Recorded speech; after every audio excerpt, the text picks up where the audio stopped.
Yeah, whoop whoop. Let's check. Restream looks good.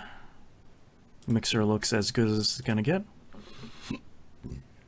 Oh yeah, I forgot to pop out chat. I forgot to unmute. To mute my Twitch thing because I have the chat open. I happened to me yesterday with Mixer. I'm like, oh my god, where is this coming from? Yeah, it happens whenever we record ODNF. I always forget to mute the first track because I record it all in one file now. So we'll record part one, and then I always forget to. I always remember to unarm it. I always forget to mute it. So when we start recording the second part, it's just like, where is that voice coming from? Why am I talking twice? Every time. Yep. And it's like, well, now I know. Oh man. See, I'm right there. Hi there, Moonpeer. Moonpeer in the chat. Yep. I feel like there was something I wanted to talk about. Who knows? So, Bob's Burgers is still one of my favorite TV shows on air right now. Oh, is it new season again? Still? Yeah, we're like a couple episodes into season 9. Jesus Christ. Just the one I started watching earlier before I realized, hey, I have 20 minutes to eat lunch before we have to start recording. Do you remember that episode? It was pretty early on, where the Belchers go check out that like beach house for Teddy, and Bob gets on those pain pills, and there's that lady they think they killed her husband. Yeah, and Linda's the one who's like checking out. Look, new boat, young lady. Like clearly something dark and devilish went on here. The wife just came back in this episode that just came out. Oh jeez. Yeah, and I watched the first half of it, and it was really great. I love Bob's Burgers. I saw someone post about it, and this is the thing I think of a lot when I'm watching the show. I really wish I remember who said this, but Bob's Burgers works really well because the Belchers are never living outside their means. They're doing stuff that occasionally they can't afford, but it's like family stuff they need. It's not like, we're gonna take a trip to Japan. It's like, that's not a thing you guys would be able to afford, even stretching. Yeah, like when they get the espresso machine for the shop for the store, like it's a huge deal because it's an expensive machine. And he's hoping that it's gonna turn profit. Yes, like that's why he makes the investment, and like that makes sense. But it's not. I just love it. Go ahead. But it's not like I bought a brand new car and it's like $200,000. You know, it's nothing like that. There's the whole episode about them trying to win a new car because they can't afford a new car. Family fracas, which is great. Welcome back to Family Fracas. I love and hate cost that me my last job. I love it. That's a great one. There's very few episodes of that show I don't like. Like the really early on in the first season, there's that episode about Melissa, that like cow documentary. Yes. I like when that guy shows back up. There's something about that episode. I feel like that's an episode I want them to redo because I feel like they could nail it now, but not back then. One that I wasn't keen on first, but I actually love after the fact was the fake meat one. Yeah. Was that the first episode where they think that's human meat? Yes. Yeah. And they downplay the fact that it's not human meat, so they get the specialist crowd in. Yes.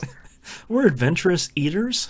Oh, jeez. I love that. Oh, that show so much. The funny thing is when I first started watching Bob's Burgers, which was at the behest of my wife, God love her for it, I couldn't stand it because I preferred Archer. Right. Now it's the opposite. Yes, think very I much so. prefer Bob's Burgers way more than I prefer Archer. I think my problem, I have an unpopular opinion about Archer, is that I feel like it lost me before they started like reinventing the show every season, which I think is interesting. I felt like the show kept going back to the well too often every season for the same 2 or 3 jokes. Yeah, it was a little repetitive for a while. Yeah, and I feel like when you look at a lot of other comedy, like animated comedies that I like watching, especially Bob's Burgers, BoJack Horseman is less like that because it's less of a more of a serious comedy. I don't know how to do it. I feel like there's a lot more freshness in that stuff, and Archer started to feel a little bit samey in its jokes. Yeah, definitely had its fair bit of that. Yeah, like it was very referential humor back to the first couple of seasons for a while, and there was a bit of a shame. I mean, it was still good, but it wasn't as good as it was at the start. Right. I don't think you can beat like the first couple of seasons of that. And no. Pam being Pam is always hilarious to me. The like back tattoo reveal was really great. I think those first like 2 or 3 seasons are solid. Yeah, when you figure she's my favorite character on that is Pam, because like the back tattoo reveal, the Yakuza tie-in. Yep. Just the first episode, she's just a HR person, and it's like, oh no, this is so she's much more to her. It locked down. Yeah. Yeah, Archie's great, but I think Bob's takes it now. I'm trying to think of what other animated shows I really like on TV right now. I haven't seen American Dad in a while, but I did really like that. Once it got over past its first couple seasons and like found its footing. Its Family Guy series. Yeah, I think it's like its first 3 seasons are not great, but once it finds its footing after that, it turns really great.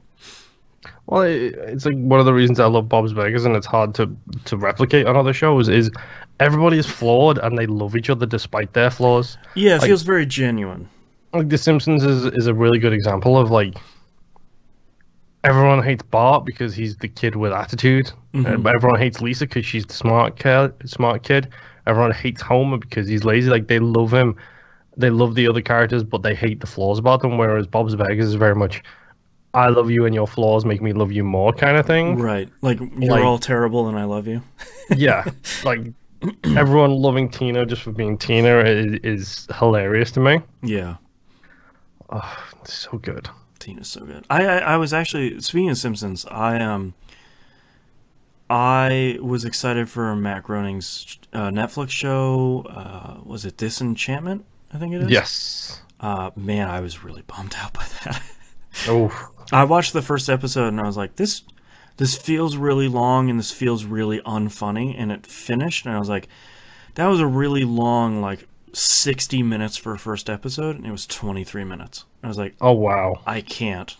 And it's a bummer because all of the voice actors are really great. Like, it even has John DiMaggio as the king, and like, I love his stuff, especially his stuff in Adventure Time. But I just there's something about like it when his stuff lands for me, it's really great. Like, I really like a lot of Futurama. It's certainly not perfect. I think Futurama is one of my favorite animated TV shows of all time. Yeah, I think Futurama's like the vast majority of stuff that's been released for Futurama is really good. When it came back, I feel like it lost a little something, but yes, that I haven't even seen, like, because I know it got cancelled and it got put back on Comedy Central and it got cancelled again and got put on somewhere else. Yeah. Up to the first cancellation is probably some of my favorite TV period. Yeah, like it does the thing that Scrubs did really well, which is it's a comedy with real emotional hits in there. Right. Like, it's the obvious one to go through, but Jurassic Park with Futurama, yeah, rips everybody's heart out. Heartbreak of an episode. Yeah. And then you go to Scrubs and you say, okay, the Brendan Fraser or Michael Fox episodes of Scrubs are exactly the same. I was thinking about Scrubs the other day, and I was like, I was torn because I really liked watching Scrubs when it was always on like TBS and Comedy Central and all that. I almost don't want to watch it again though, because I feel like it probably won't hold up. I think some episodes do and some episodes don't. Yeah, that's Scrubs' biggest problem. Is there are some episodes which is like, yeah, this is a 90s ass TV show. Right. And it's like, boy, we can't say half of these things anymore. And that's okay. Like, I'm not saying like, damn those SJWs. It's like, yeah, you listen to the show. I think things have changed, you know. Yeah, in like 20 years. We run into this all the time with ODNF. It's like, hi there, Barbara G in YouTube chat. Hello. Oh, hello. We run into this all the time with ODNF, where it's like, yeah, Blues Brothers has some very questionable content like, in there. You can't say that anymore. Oh, we just finished Rocky, which has got, as we phrase it during the actual, you'll get this when I actually edit and release the episode. The message is good. The methodology is really scary in a 2018 kind of 2019 kind of vibe. Right. So it's this awkward thing of, it makes you feel awkward at the time. Rocky is a good example because you feel awkward watching that couple of sections of it, and you're like, okay, it's kind of okay because of what comes after. Yeah, like we're working towards something. Yeah. Whereas then you've got stuff like the what is it? The Illinois Nazi March in Blues Brothers, which is it's uncomfortable on about 20 different fronts. Yeah. Oh boy. Yeah, some of that stuff is rough, and a lot of that stuff I have a hard time, because if I watched it at the time and I really loved it, going back to it, if it's not the same as it was in my mind, sometimes I can say like, okay, you know, like, all right, what's rose-colored glasses and all that, and stuff I haven't seen. Like, I've never seen Rocky, and I'm sure if I would watch it, I'd probably say like, all right, this is clearly from the 80s, you know, it's a very different time. You should watch Rocky. Yeah, and like I can sort of contextualize it and say like that was very much a product of its era, and some stuff wouldn't fly today, and that's fine. But sometimes I go back to a show or like a movie that I really loved, and it's just like, oh boy, this was actually bad / problematic, and now that I'm grown up, you know, at least a little bit, that was not a great thing. Yeah. I mean, to be honest, it's my favorite thing about, again, ODNF. It's like going back and watching Starship Troopers is like, I hope this thing holds up, because it's one of my favorite movies of all time. Yeah. And guess what? It's incredible still. Yeah. And I must give him all of the credit in the world here. But Paul Verhoeven is, number one, he's an incredible director. Like, that guy hasn't worked enough for my tastes, because every movie I've seen of his that I think I've seen of his, I've adored for multiple different reasons. Right. He did Total Recall, I'm pretty sure, for example. Yeah. I wouldn't know. Someone that's, I don't want to anger the movie gods that. What you mean, Mackie? Yeah. But I mean, he knows a lot about movies, and I feel like if I was to agree to that and that'd be bad, I'd just be letting him down. I don't want to let Mackie down. He's a good guy. True. I'm looking him up right now because I'm pretty sure he did do Total Recall. Let's have a look here. I have seen Total Recall. That is one movie I have seen. I liked it. I'm not a big fan of Hollow Man, which he directed. I don't think I saw that. It has some really unfortunate scenes in there. It seemed like it was, when I saw trailers, it was like, nah, that seems fine. Like, that's not a movie I have to go rush out and see. To be honest, that pretty much sums it up. Yeah. Yeah, he did Total Recall, he did Basic Instinct, Showgirls, and... Showgirls, man. The fact that he showed up to the Razzies to collect his award for Showgirls tells you the kind of guy he is. I like that, dude. I have seen Showgirls as well, and that movie is bad. Yes, just flat out. But he did RoboCop, And something I did not RoboCop's know good. is RoboCop's partner in the movie, Lewis, I think is their name, Yeah, I don't know. is never gendered. Oh, interesting. Never called him or her Oh, in the 1987 movie. yeah, that's interesting. And then you've got Starship Troopers in 1997, where the captain of the football team is a girl. Right. It's like, this is a guy who's love been Starship breaking Troopers. stereotypes for how long? Yeah. It's like, I need to watch more Paul Verhoeven stuff, basically. Yeah. That reminds me. You were just talking about hoping a movie you really loved, going back to it wasn't bad. I felt that way recently about Hot Fuzz. It's like, I haven't watched Hot Fuzz in a couple of years. I'm going to go back and watch it. Please don't be bad. Fuck, it's even better than it was before. Like, that movie to me is like one of those movies that's perfect. Yeah, I think that and Shaun of the Dead, but I haven't seen Shaun of the Dead, and I don't know how that holds up. I just watched Shaun of the Dead after Hot Fuzz because I was like, okay, I still like Hot Fuzz. Thank you for still being good. I watched Shaun of the Dead, and I greatly prefer Hot Fuzz just because I think Hot Fuzz is such an incredibly tight movie from a like writing and screenplay standpoint. Shaun of the Dead is really great. And I think it's still really, really good. I just prefer. I don't think there's really anything wrong with Shaun of the Dead. Its beginning is very slow, but it sort of has to be. Yes. But man, Hot Fuzz. When I look at the two of those, I'm like, oh, Hot Fuzz is so good. Well, that's the thing is, like, when I first saw Hot Fuzz, I thought Shaun of the Dead was better. Like, that was my opinion. It was, Hot Fuzz is good, Shaun of the Dead is better. I think these days, I think Hot Fuzz is better. Like, Yeah. I haven't seen either of them in about 5-6 years, like, but at this point, it's like, I kind of would rather go watch Hot Fuzz. Like, if I'm going to do the Cornetto trilogy and do it in worst to best order, it's At World's End. Yes, I still haven't seen that one. Then Shaun, then Hot Fuzz, because Yeah. I haven't Hot seen Fuzz At is World's incredible. End, and I haven't seen Baby Driver yet. Baby Driver is an incredible movie. The sound design in that movie is something to behold. Yeah. Even if you just like YouTube the opening credit sequence, it's one of the best shots I've ever seen in a movie. It's a really long shot with music and dancing throughout a city. Yeah. It's the best long shot since Old Boy, I would say. Nice. And Old Boy's got one of the best long shots in cinematic history. Oh, yeah. I haven't seen Old Boy, but I've seen that scene. That I feel like everyone's seen that scene. Yes. And obviously I've seen Scott Pilgrim, but I feel like almost everyone has seen that movie. That's a movie I'm afraid to go back to.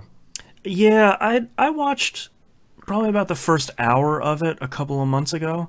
I think it's still solid. I think that movie probably will not age well for some reason, but I still think it's fun. I mean, it's got Captain America and the Punisher in it. Yeah. Like, I need to go back and read those books again. I read them once when the last volume came out, and I haven't read them since. If I'm right, I think that's by I don't want to read the books because they're by an artist or a writer who I absolutely despise.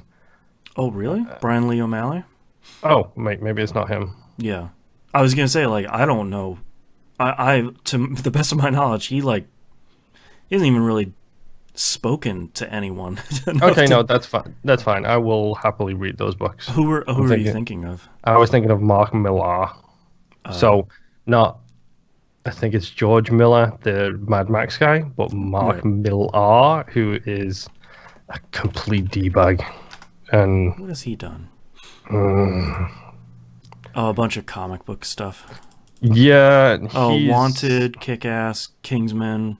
That's the one. Kick-Ass is the one I was thinking of. Yeah. I didn't like that movie as much as other people did. I thought it was okay. Like, it wasn't anything special. But yeah, speaking of which, actually, that made me think, like, Tunnelman tweeted the other week and was like, what movies are everybody looking forward to in 2019?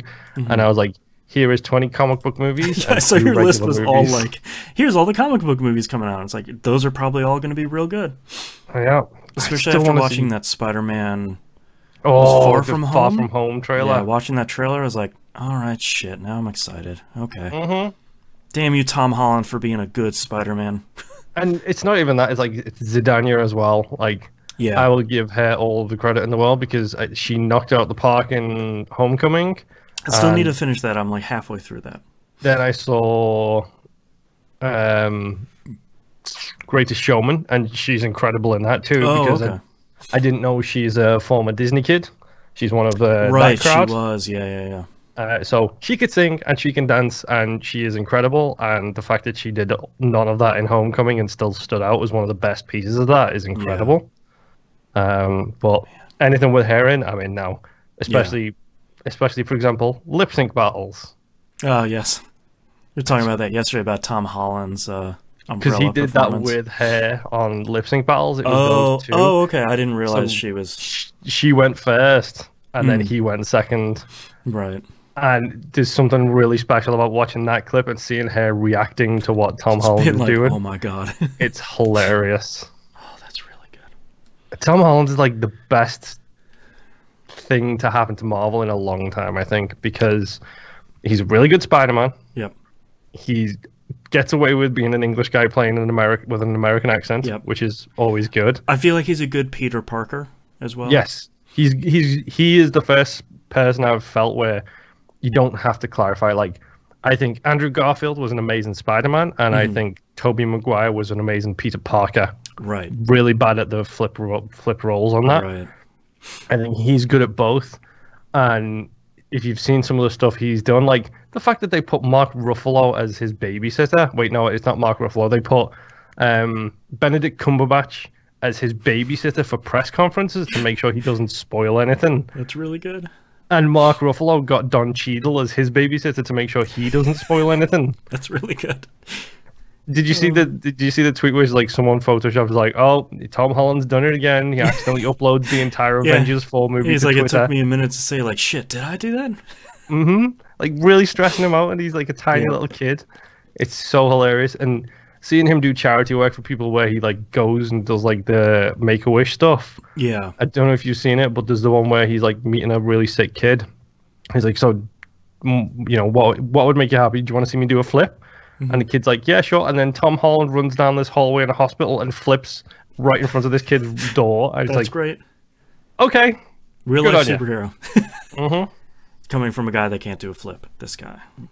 Yes. Coming from the guy who can't like do a kip up. This guy. Yeah. Oh man. All right, you ready to kick off this thing? Since we had the meeting of the Tom Holland fan club here.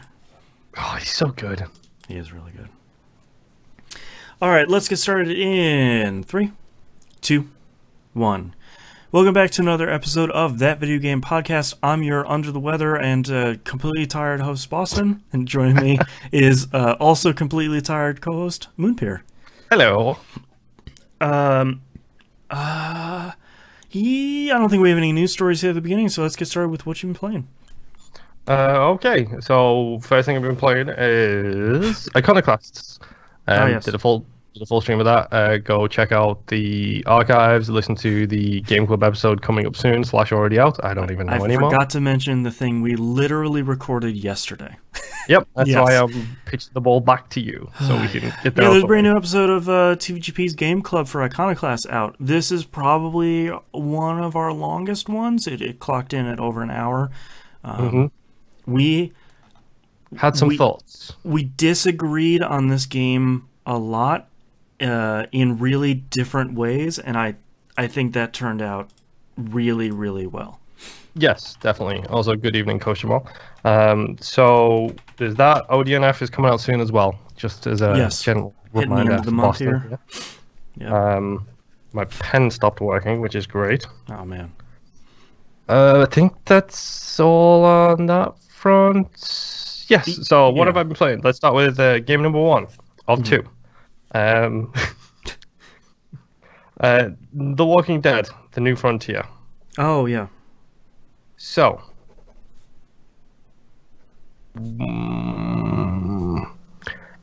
It's not the best Walking Dead. Okay. It's not the worst Walking Dead. Yeah, I think we did the rankings last week. Yes. Yeah. It's pretty interesting so far. The fact that Clementine is a side character is a really good touch. Mm-hmm. I don't feel as connected to my main character at all because I get the feeling that they're just They're zombie food.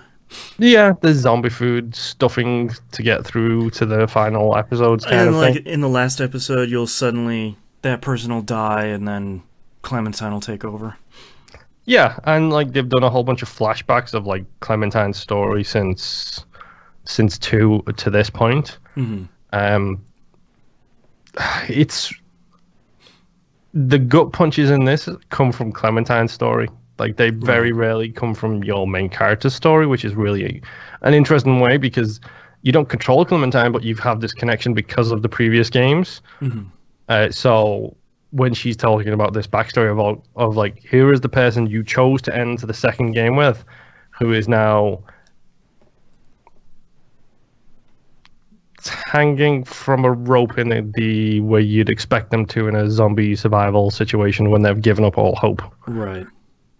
But then there is Clementine, who is still... People are like, there's a character who's just referred to Clementine as this light, this hope for a better tomorrow. Mm-hmm. And the person who says that to her is part of a group which technically is responsible for destroying Clementine's morale. Great. It's like, how do you have the gall to say that to the Those person are opposites. pretty much destroyed? Like, so do you? It almost sounds like this isn't inherently a bad thing, although it sounds like it might be in this instance. It almost sounds like you're sort of treading water in this season until like the overarching storyline picks back up. a little bit, because this feels like a stories in the universe of, which is why I think they didn't give it a season 2. They called it The New Frontier. Okay. Because it's more like alternative stories in the same universe. More side story stuff. Yeah. The Walking Dead Gaiden. Yes, exactly. But it's got the really great like thing where it does loop back around and has all of these like references to the old games. Mm-hmm. I mean, Lee gets brought up a lot by Clementine. Okay. Because he's kind of a defining thing for Clem. Yeah. Like, she was a very young child when these games all started. And a really, really good touch that happened in the episode I've just finished. So I think I just finished chapter 5, so I've got 1 episode left. Mm. Clementine is a young teenage lady. Mm-hmm. As such, she is going through certain changes, which has just happened. Okay. So I'm trying to avoid being specific for any children listening, so the parents don't have to have an awkward conversation with their younglings. Right. Let's say Clementine is a woman now, and phrase it that way, which is a really good touch. Like, it's a really great, like, intimate conversation between this guy and this very young girl, who's like, she's like, I started bleeding. I know it's supposed to happen. Right. I don't know what it means. I don't know what's going on. And it's the stereotypical awkward man having a conversation with a young girl about this whole process. And it's like, well, I'll take you to Kate. She can help you with all of this stuff. Help! Please help. Yes, essentially. But it's a really good thing to throw in because it's an actual real life thing that would happen in this situation. And it's handled about as well as it would be handled in this kind of situation. It's a good thing to drop in there because it makes you realize this isn't the Clem who, the you started with. Yeah, this is a different Clementine, an older Clementine, one who's been through some stuff. Yeah. And the stuff that these people have put her through make me want to burn them to the ground. I was going to make a Seth Rollins entrance music joke then, but I just realized you probably wouldn't get that. I'll let you down yet again. Oh. It's a good story so far. The engine seems to have improved a lot since previous games, kind of thing. Like, but having said that, I played one of the most recent ones recently, which is the Batman Season 2 stuff. Yeah. And that was incredible. Like, engine production, everything about that was great. But I've got one chapter left, and I can't help but think all the people who I've built this relationship with, they're all going to be, as you phrase it, they're all going to be zombie food. Yeah. To further Clementine's story going into the final game, which I have heard things about that game that make me very interested in it. And obviously there is the whole situation around that game, which makes me very annoyed with it. Yeah. But it's a good game. It's not a bad game. It's not a great game. It's a good continuation and, like, as you said, Walking Dead Gaiden kind of story in this universe. And as always, there is a whole bunch of D-bags and a-holes that you just want to see get chowed on. Yeah, it's like, boy, if I can push that guy into a pile of zombies, that's gonna happen. Is there a latch where I can unlatch the door and let this herd of zombies come in? Because I hope there is at some point. Right. Because sometimes they kind of need it. Yeah. It's weird. But yeah, Walking Dead. Very, very... I love the series. Like, I genuinely do. Yeah. Coach Jamal in chat wondered why he's never played Season 2, because it didn't have a Platinum trophy. Speaking to my own heart. Right, yeah. Like, yeah. That's one of those things where it's like, I get it. Like, it shouldn't stop you from doing it, but I get it. I feel you. Yeah.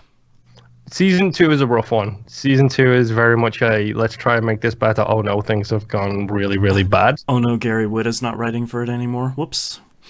It's interesting. It's not...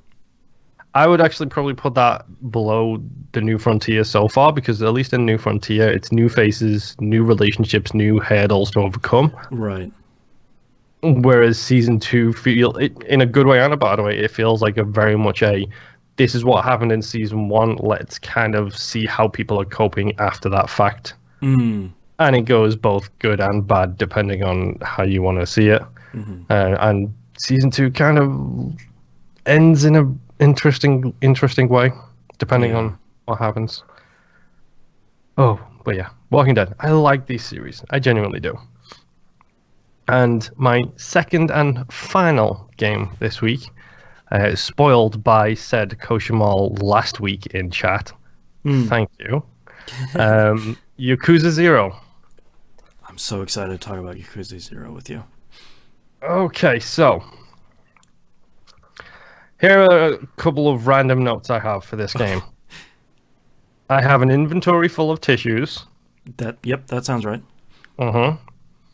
I have done the most random stuff so far. Yes. Including but not limited to the stop and go policeman, which is a heartwarming story. Yeah, the guy who's like, do you have any weapons on you? Why don't you show me something? Got any contraband there, mister? Yeah. And, you know, I don't know what to do. I have sung way too much karaoke. Yes, karaoke's really good. I did the stupid dancing minigame, which is both great and terrible at the same time. A little weird, yeah. I won a God tier Mark II engine from the million yen slot machines. Yep.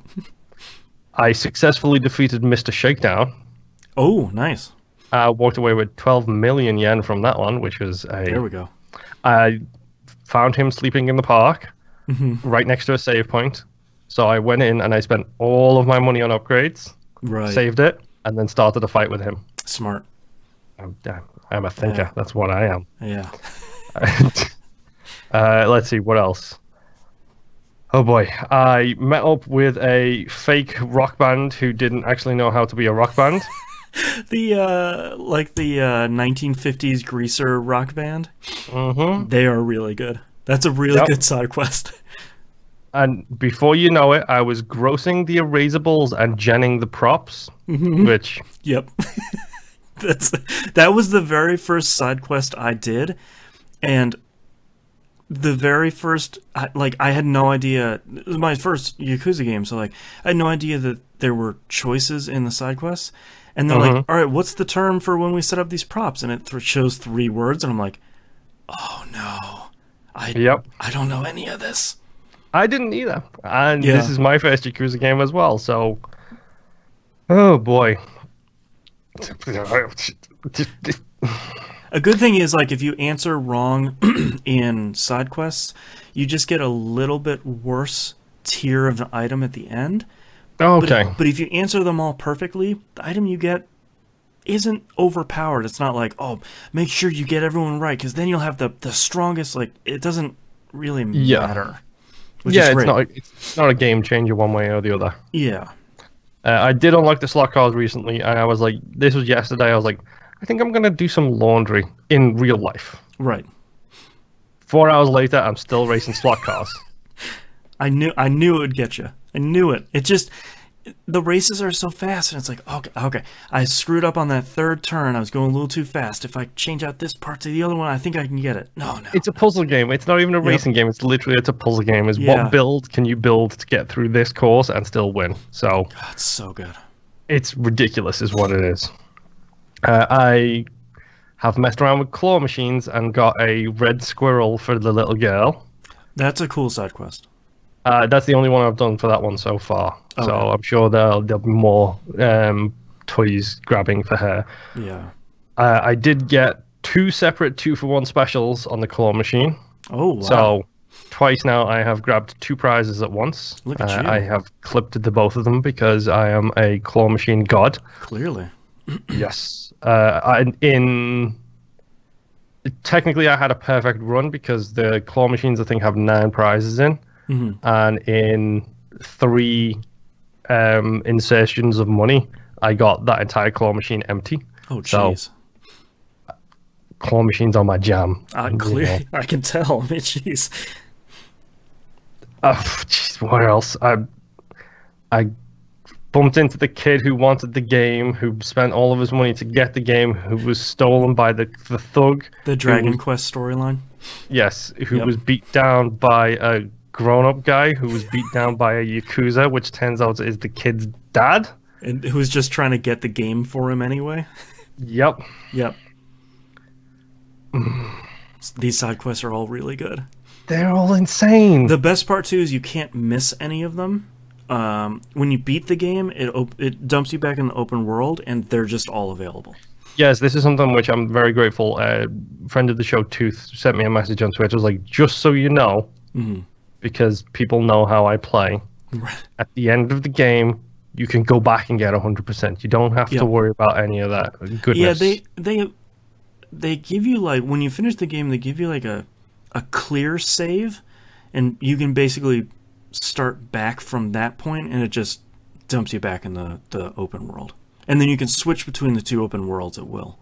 Yes. Oh boy. I'll say I'm up to chapter 5. Okay. Which is, I've literally just got the residential property management business. Oh no, my weakness. So yeah.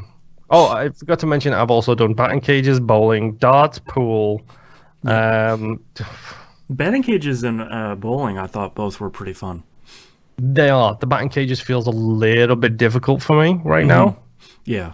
Because you're trying to aim for that home run square, and it's just like, now the camera is skewed like this, and it's just like, I'm looking out the corner of my eye looking for a ball coming in, trying to time it right. It's a little bit difficult. Yeah. I did okay the first time I went bowling, starting to develop friendships with shopkeepers and so on and so forth. Yeah, that's a cool system. It's the first time I bumped into it was with Stop and Go guy, and it's like, all these people now want to come and work for me. Totally forgot. Yep. I did do the storyline with the young ladies selling underwear. Yes. Yep. Yeah. Totally accused the wrong girl about 5 times before I got the right girl. Okay. So. Yakuza. Yes. This is going to sound negative. Okay. I don't mean it to be. this game is Japanese as hell. Very much so.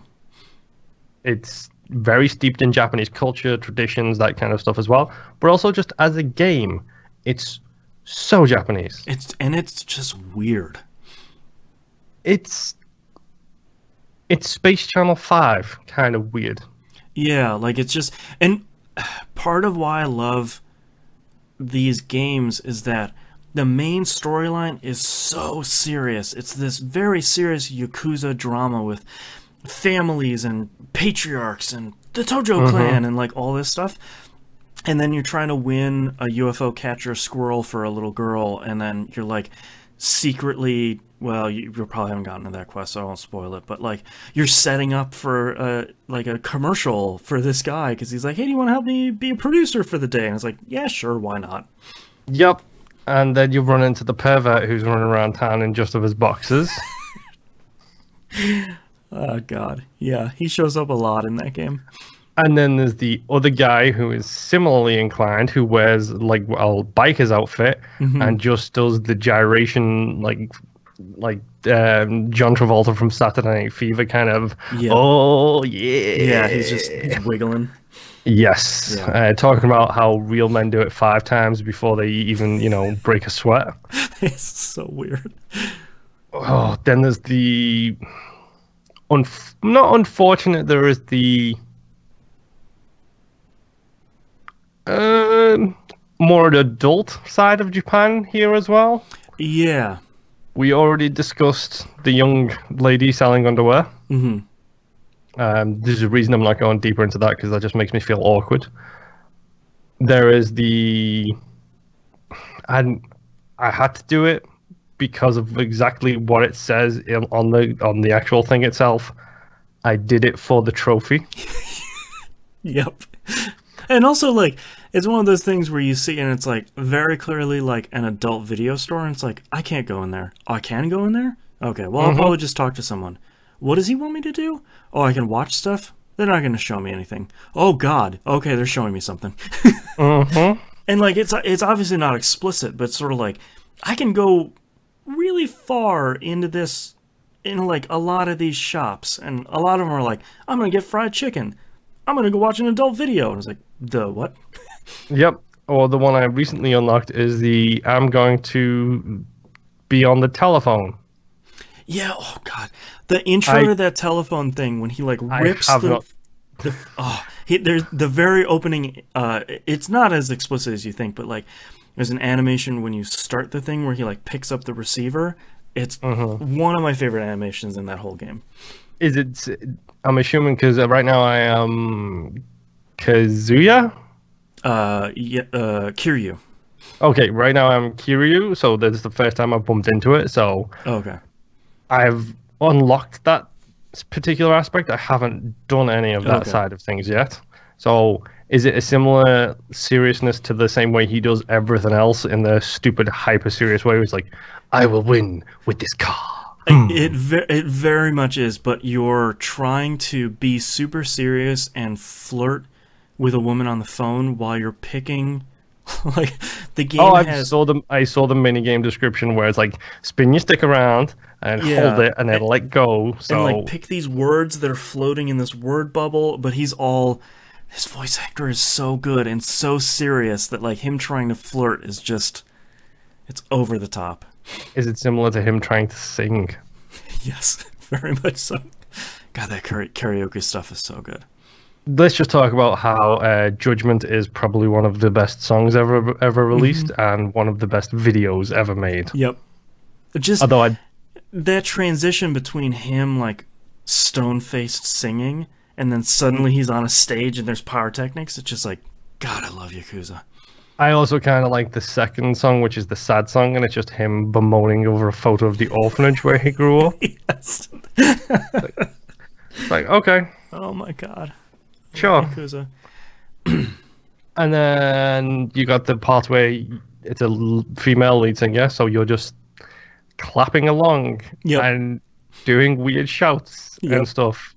And when you do that with your boy, like I've just had the scene where he meets back up with Hizikayama.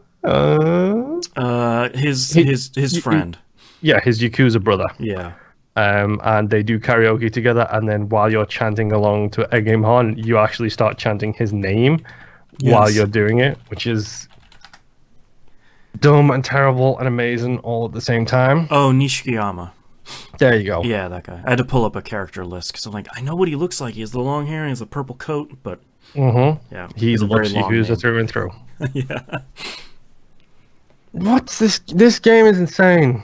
So how did you like, since you're on chapter 5, how did you like the intro to Majima? Yeah, this is something I tweeted. So Kiryu's introduction is pretty good. Like, it's a pretty good introduction for him as kind of a badass.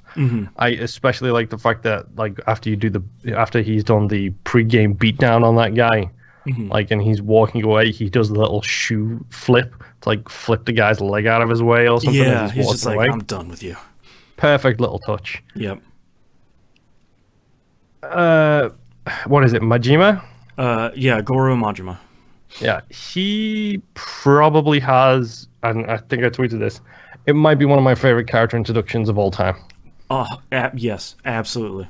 Because all of a sudden, I had a feeling there was a character switch at some point, because you pick up things in social media. Yeah, you hear and this, like, switch between characters, and yeah. Yeah.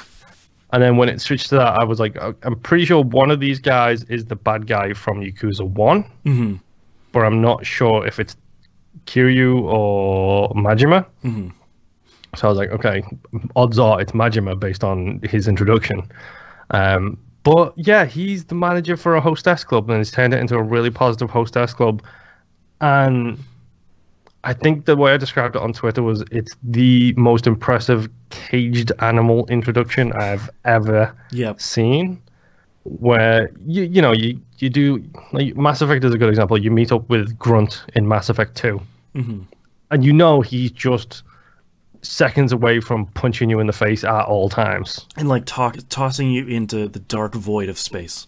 When Majima shows up, and when he has that whole interaction with the D-bag at the club, he just wants to rip his throat out. You can just see it.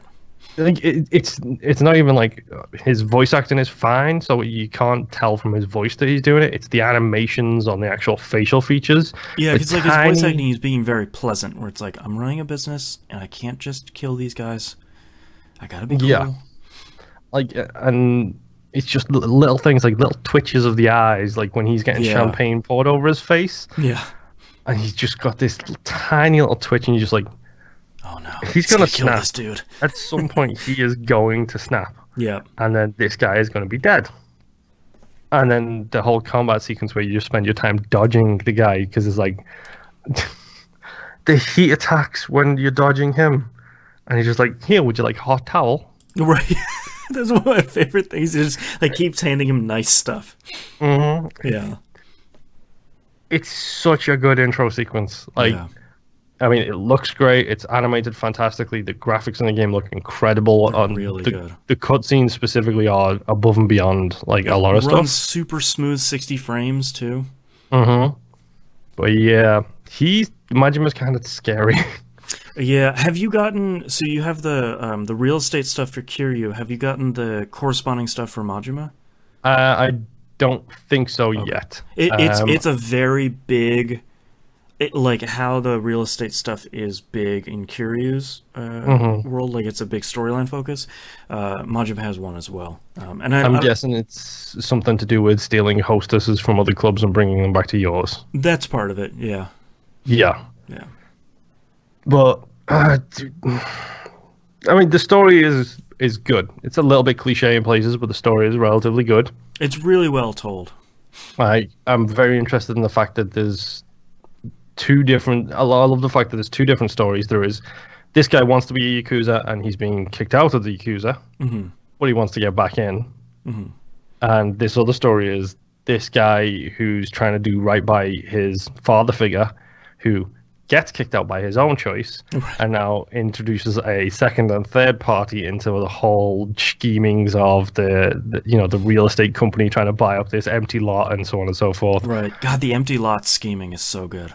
Yes, and it's just constant backwards and forwards. And I love the fact that they got actual real life actors.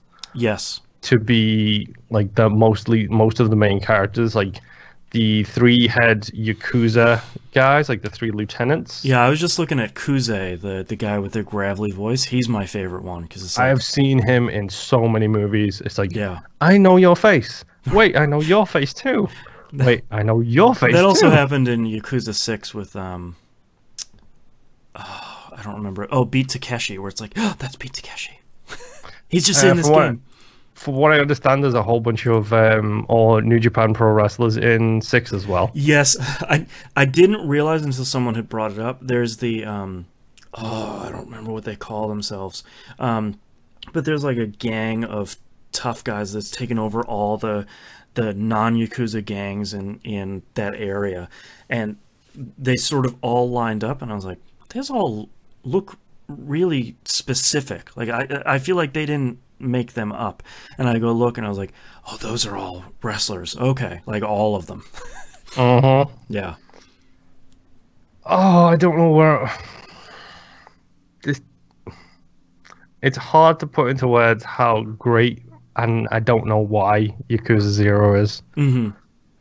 Because I was talking to my wife about it. I was like, it feels like Grand Theft Auto 3. Like the first time you play Grand Theft Auto 3, and you're like, okay, so it's basically a 3D Grand Theft Auto. So you get it's the like story. GTA 2, but now it's 3D. Yeah, and then all of a sudden you realize, oh wait, no, I can be a taxi driver, and I can do fireman missions and police missions and all this other kind of stuff, like just randomly scattered throughout the game. It's like, times the amount of stuff you can do in those games by about 3, and you hit where Yakuza 0 sits. And like squish the map down by like 5 times. So it's all manageable as well. Like it's all within the same area. It's like 2 small districts rather than like, a huge city sprawling environment. And the fact that every single one of the mini games is good. Yes. Like, let's not overstate that fact. Like, I can go play darts in a whole bunch of games and it can feel okay. It feels pretty good in Yakuza. Yeah. I can go play pool, and it feels really good in Yakuza. Yep. Go bowling, and the mini game is really good. To the baseball bat, that feels really good. Like the karaoke, like button input stuff feels good to do. Like it's all done really well. It's like they don't have any lacking on these mini games. They haven't just thought, well, let's throw something in there and who cares, it's only a mini game. It's like, no, they've put thought into actually making the mini games feel good. Yeah, because so much stuff revolves around it. It's like I know, I'm pretty sure it's this game, but I'm pretty sure if I get to the end of the bowling storyline, I get a chicken to be a manager for something. So you do, you get a turkey and you win a chicken. So, see what I mean? It's like, I don't know. These games are weird, and I love it, and it's been so long since I've played one of these games. Like, I don't think I've ever been more grateful for my adapter than I am right now. Yeah.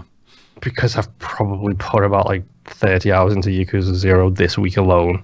Yeah, I'm glad you're having... Number one, I'm really glad you're enjoying it. Like, and Yakuza 6, imagine if... it was this game, but without loading times when you go in and out of buildings and stuff. That's Yakuza 6. I also had the same hard time trying to explain why I love Yakuza, because like I really love the Yakuza soap opera storyline of the main story. I think that's really well done. People ripping off their shirts all the time, and like people cutting off their pinkies, like showing those sweet tats. Right, I want to talk about the empty lot, and it's just like, oh, this is all so good. You think I'm just a regular business boy? Well, let me take off my shirt. Right, tattoo. Like all of that stuff is so good, and like when it switched from Kiryu to Majima, I was a little bit worried, and I love Majima in Yakuza 0 a whole lot. Yakuza 1 feels... He wasn't in the original first Yakuza game, and them putting him in Kiwami, the first Kiwami feels a little bit shoehorned in there, but it's not. It's certainly not bad. He's a much different character in Kiwami, he's not really your antagonist, but he's sort of always behind you, like poking you, where it's like, hey, you know, that sort of thing. But at the same time, as much as I love that soap opera stuff, I love the dumb side quests and all the stupid stuff you can do in town. And I think part of what makes Yakuza so successful is because the non-soap opera stuff is so lighthearted, you get such a good balance between the two of them. Like, it isn't super serious 100% of the time, but it isn't silly 100% of the time. You know, it's not, you know, GTA 5 telling a serious story, or, you know, Saints Row the Third. This game's real dumb. You know, like, it manages to balance both of those desires at the same time, and it looks good, and the sound acting is great, and the music and all the skills you're getting is great, and the multiple fighting styles are great. The fact that this is a brawler, and I've been wanting a brawler for so long, like, it's a beat-em-up RPG. It's like, those great. I don't want to load up the bouncer. I don't want to play Streets of Rage for the 1000th time. Right. Oh wait, I've got this nice perfect package right here that kind of does the best of it all. I want to beat up dudes on the Kamurocho streets, and every once in a while, one of them will be named Sega. And then punch him in the face, punch him in the chest, and send him flying through the air and knock out 2 of his buddies. Yeah. It's great. It's so good. And next, I'm gonna pick up a motorcycle and throw it at him. Yep. It's so dramatic, but then it feels like it parodies itself by being so over dramatic. It knows when to have fun with itself. Like, and we get that so rarely in games, where it's sort of like, this is crazy, right? Wink. And it's like, oh, okay. Yeah, all right. Yeah, it's the Saints Row 4, I need a hero music at the very last mission. Right. Yeah. I don't know what, I'm still in the middle of playing it, obviously, but, like, this is a ridiculously good game. Like, I had slept on these, like, very much like, pretty much like everybody else, especially in the West. Yep. Like, we all kind of slept on these.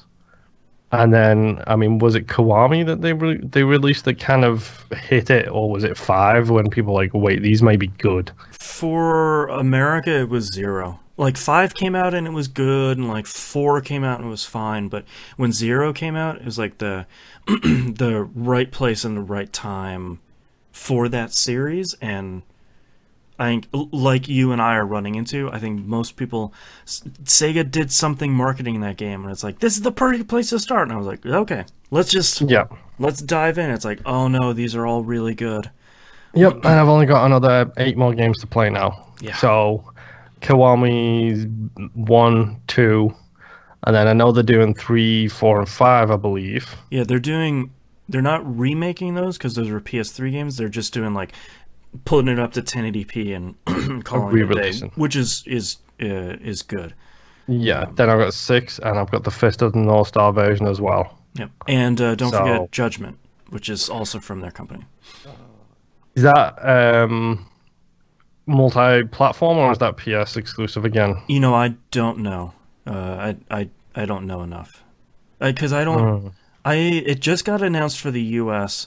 I know it's coming on PS4, and it'll probably come out on PC later, because I think they have committed to putting out all the Yakuza stuff on PC, which is really great. Yeah. But yeah, I don't know if it's coming out multi-platform or not. That's a good question. Yeah. Go play Yakuza 0. Yes. It's great. It's a little bit ridiculous, and in the best of ways. Yeah. So, yeah, that's all I've been playing. I was pretty sick. Coach Jamal in chat also reminds us about Zombie Yakuza. I don't remember what that was. I have a copy of it, so I was able to scoop it up for like $10. It's out on PS3. I don't remember what it's called. But yeah, there's a zombie third-person shootings Yakuza spin-off, which is, of course there is. Yeah, why not? It's Sega. I wasn't feeling well this whole past week. You know, we don't talk too much about it. I wasn't really having a great mental health week this week either. Yeah. So I do what I did what I do when I'm not feeling well.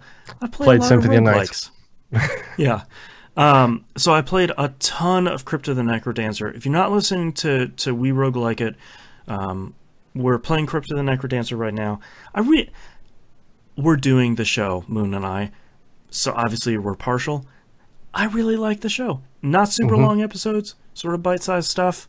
We're trying to play all of the roguelikes, and we're 3-4 games in. So got only about 15 more years of roguelikes to play.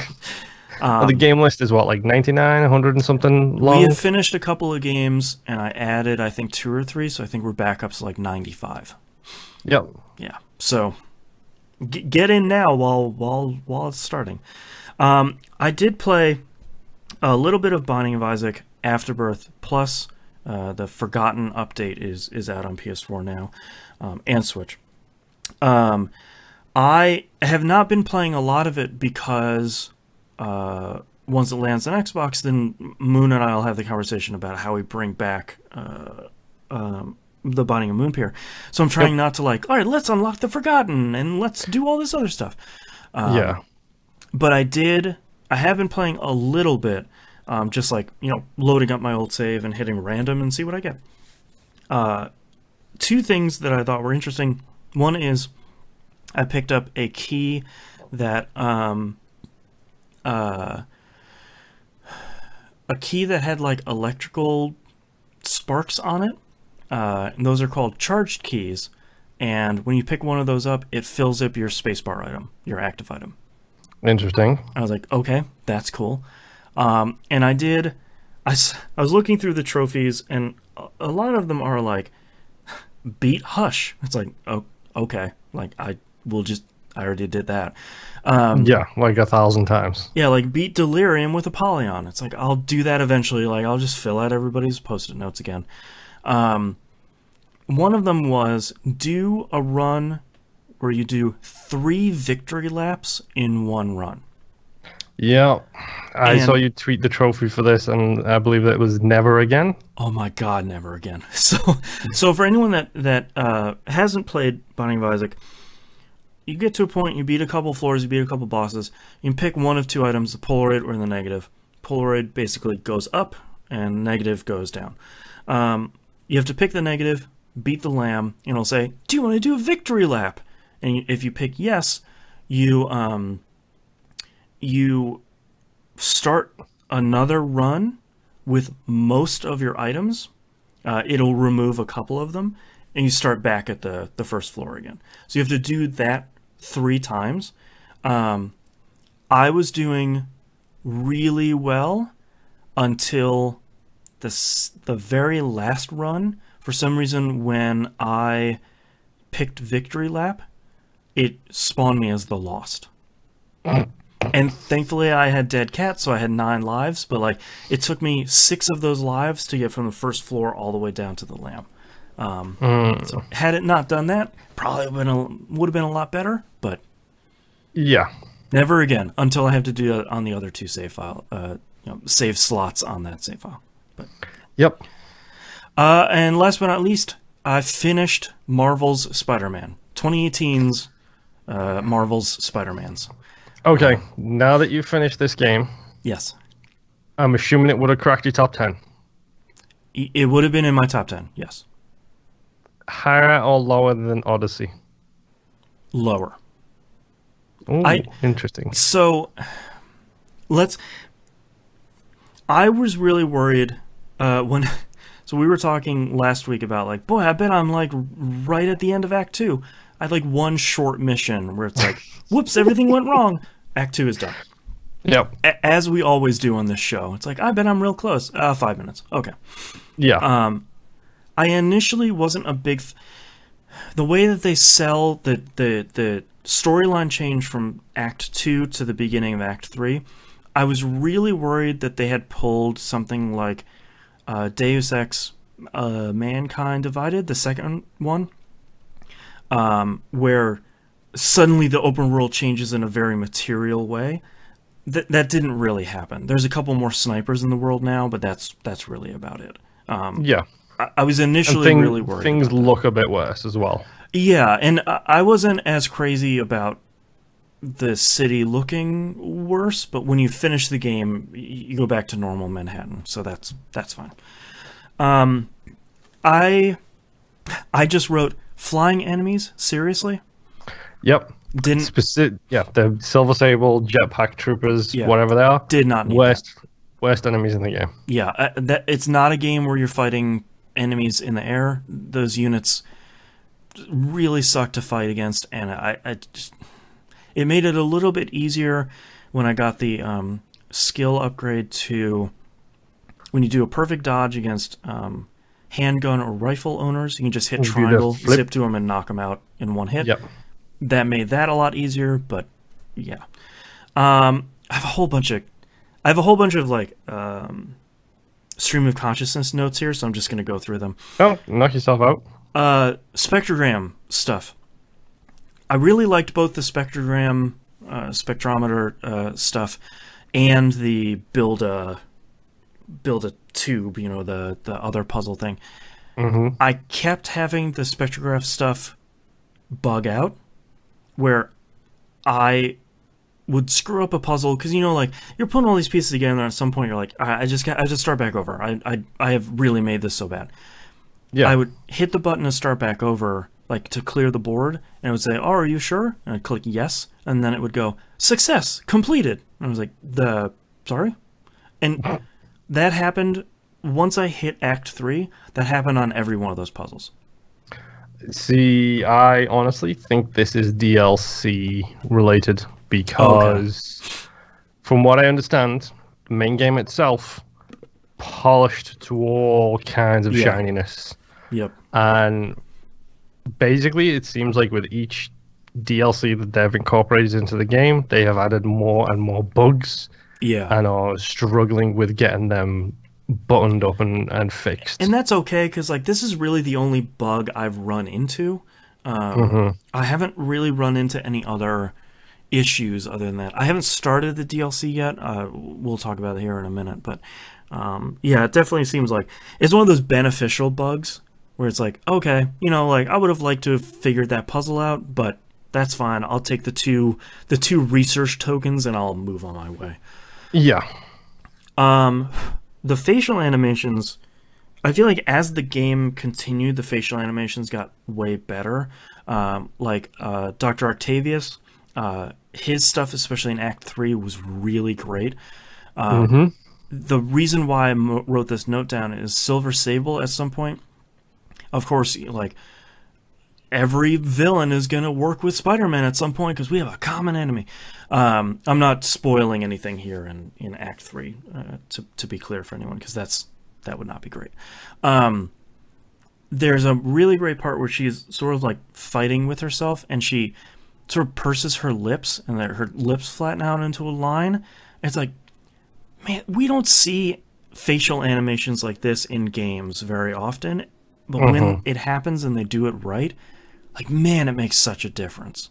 Yeah, not since Final Fantasy: The Spirit Within have we seen such good facial animation.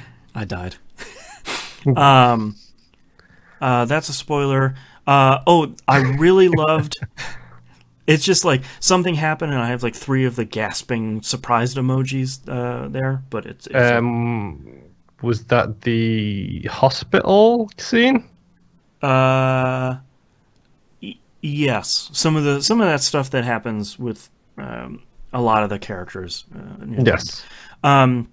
Really loved the credits sequence. I liked that.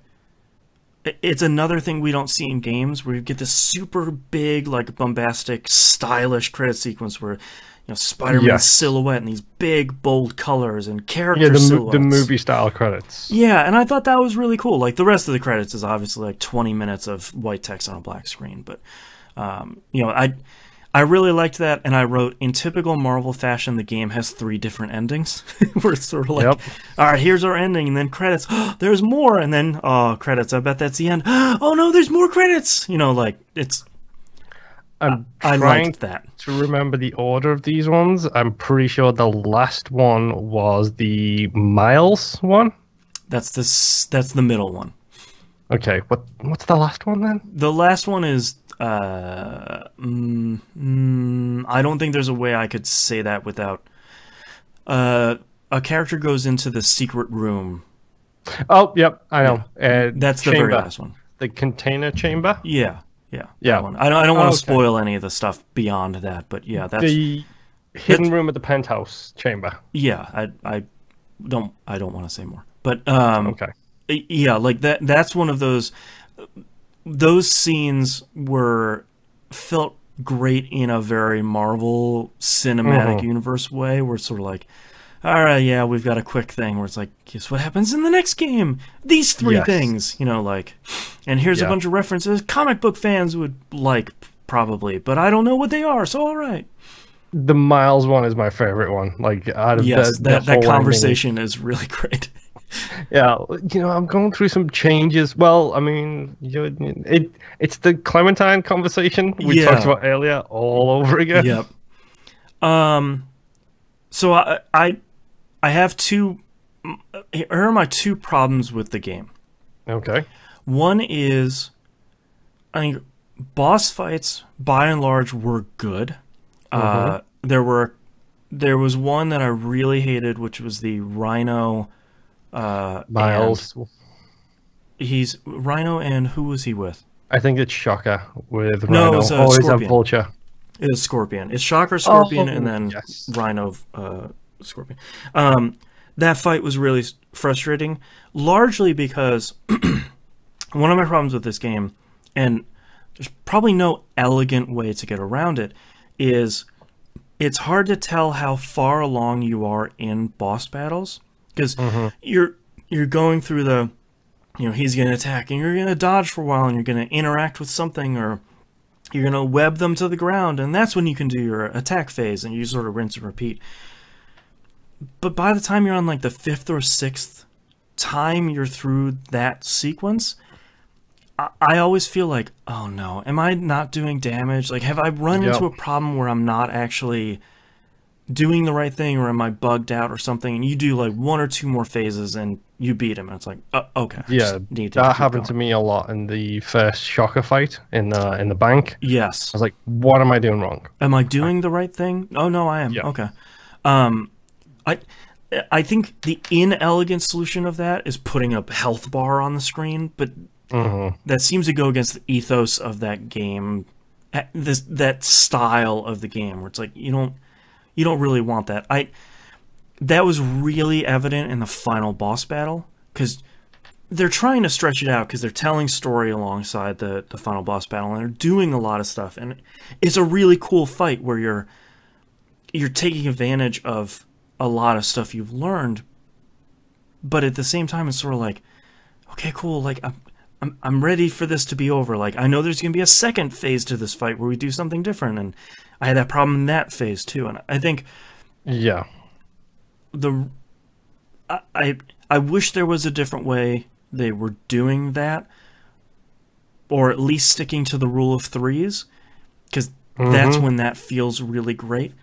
But that was frustrating, boss fight after boss fight, where it's like, okay, cool, like, I'm really kicking the crap out of this dude, and he just keeps coming back, and I hope I'm doing the right thing, because it does not feel like it. My other thing is, I really don't think I'm going to go for the platinum. I'm really sick of fighting in this game, and a large part of it is like the prisoner camps and the sable things and the demon things. I like fighting the majority of the enemies. The flying enemies, I don't think should be in the game. The rocket launcher enemies, I don't think you should put 3 or 4 of them right next to each other, because when they're juggling me with rockets, it's not fun. Especially when you consider how much damage those rockets do. Like it's a more little bit than ridiculous. half of my health bar. Like, I would be really excited to do all that stuff and to do all of Taskmaster's challenges, and except the drone ones really suck. Like, I'd be excited to do a lot of that stuff, because I really like the stealth ones, because you get to play in a different way than you normally do. And fighting wave after wave of enemies is really fun. Like, trying to balance, you know, I'm going to electrify a bunch of these guys, and I'm going to tripwire 2 of these enemies together, and, like, trying to do a little bit of like, a mob management. But combining the rocket launcher guys and the flying guys just kind of sucked the wind out of my sails for finishing a lot of that stuff. I'll be honest, like, I did a lot of that stuff as I was going through, and then I ended up, like, at the very end of the game, I ended up getting a little bit frustrated with the fighting too. Yeah. But I was so close to the platinum anyway, like, I needed 2 or 3 more things to get the last 2 costumes I needed unlocked. Yeah. So literally, I went in, I switched my special to Web Blossom, and I was just like, guess what? Everybody's done. I'm just going to go in, I'm going to Web Blossom. You're all sticking to walls and floors and ceilings now. I cleared out 30 of you. Joe J says, this was my 100th and last platinum for a while. Congratulations on 100 platinums. For all the reasons you're talking about, endless fighting. Like, and it's such a bummer because I really do like the fighting, and I really do like not having a counter and not having a block. Like, I love just continually moving and dodging stuff, and like dodging 3 or 4 perfect dodges at a time. It just, I feel like when you get punished with the fighting in that game, it feels like you're getting, and I'm just playing on normal. I'm not even playing on like the new ultimate difficulty or whatever. It feels like when you get punished in that, like by one of those whip guys or a rocket launcher or something, or you get like hit 3 or 4 times by one of those really big bulky dudes, it just feels like it's a little too punishing. Yeah, and that's kind of a bummer. Yeah, I think the thing with stuff like the whip guys and the rocket launch guys and stuff like that, the thing that bothered me about it was their range. Yes. Because like the whip guys, for example, you're not supposed to go in the air to fight. Yeah, they'll just pull you right down. Pull you right down. Right. But then you end up with 3 guys around you who have shields, who you have to go over them in the air to do the dodge thing or slide under them to get the right, to get the shield weakened, or the big guys who you can only do web and stuff with. And the whip guys will just stand in the middle of this crowd of people who you have to go in the air to get past. Yes. And then the second you try and go in the air to deal with them, the whip guys are just like, oh no, you don't. Straight to the floor. Yep. It's like, I get it, I need to move and crowd control them, but when I move, all of them come towards me at the same time. Yeah.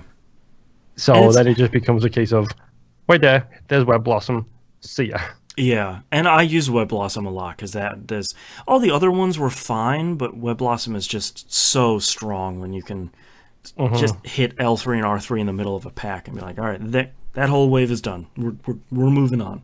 Yep. And that's kind of a bummer because a lot of the stuff in the game is fun to do, and thankfully the Platinum doesn't have you like get a perfect score in every Taskmaster challenge. It's like, no, just do one of all of them. Like, and get a good score in like one of each category. It's like, okay, that's fine. And part of it is I do want to go do all the DLC because all 3 DLC packs are out now. So I really don't want to burn myself out on stuff that isn't really fun as opposed to sort of cooking through the rest of that stuff. Yeah. And the only other 2 trophies I won't be getting are the ones for like the ultimate difficulty or whatever they call it in New Game Plus, because I don't feel like I'm being pulled into like New Game Plus. Let's just start right back over. Like I'm ready to go.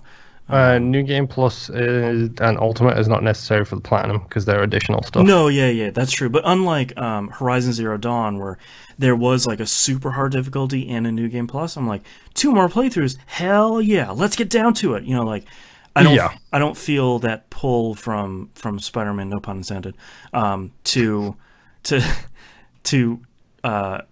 dive right back into a whole nother playthrough. Part of that, to be honest, is the fan in the PS4.